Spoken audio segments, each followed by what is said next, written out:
Patrol as well amidst the ongoing Operation Dharali in Uttarkashi district of Uttarakhand. On the instructions of the Uttarakhand Police Headquarters, the the flood company personnel of Uttarakhand Police inspected the disaster-affected routes and left for the site of the incident on foot for search and rescue work. In the visuals that you can see on your screens, personnel of the police flood company walking towards the flood-hit Dharali and Harsil districts to inspect the routes can be seen. We see those visuals there.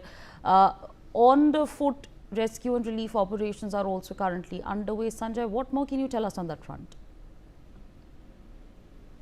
देखिए, पहली बार ये देखने को मिला है कि DGP खुद monitoring कर रहे हैं और डीजीपी जो प्रभावित एरिया था वहां पे हो गया है।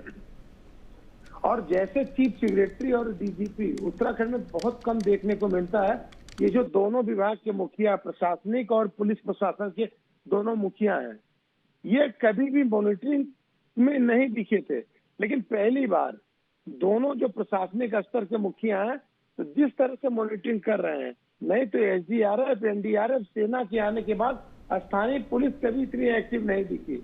लेकिन आपने सही कहा कि वह भी किस स्तर पे लगे हैं, तो ये माना जा रहा है कि जो आपदा प्रभावित क्षेत्र है उस एरिया में भी जल्द से जल्द महत्वपूर्ण कदम उठाए जाएंगे और सहायता मिल सकती है। जी, Absolutely. Stay on with us. More breaking news coming in from Uttarkashi. Transport aircraft C295 has landed in Dharasu in Uttarkashi from Agra. The aircraft carries personnel as well as relief material for coordinating rescue and relief operations. Defence officials have made that clear. This comes after a massive mudslide struck the Dharali village near Harsil, triggering flow of debris and water through the settlements, with flash floods causing several homes to be swept away. Sanjay, ये बताइए हमको, C295 aircraft land करा है अभी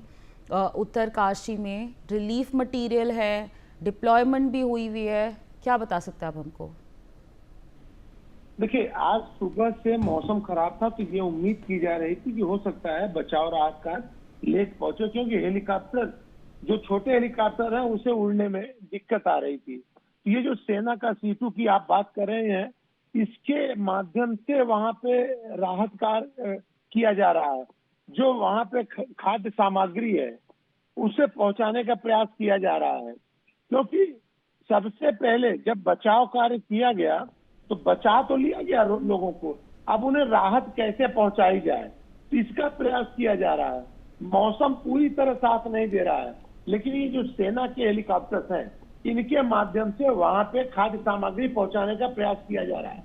तो पूरा जो visual में आप दिखा रहे हैं, तो उस तरह का जो सामान है, सारे सामान को C2 के माध्यम से पहुंचाया जा रहा है। जी।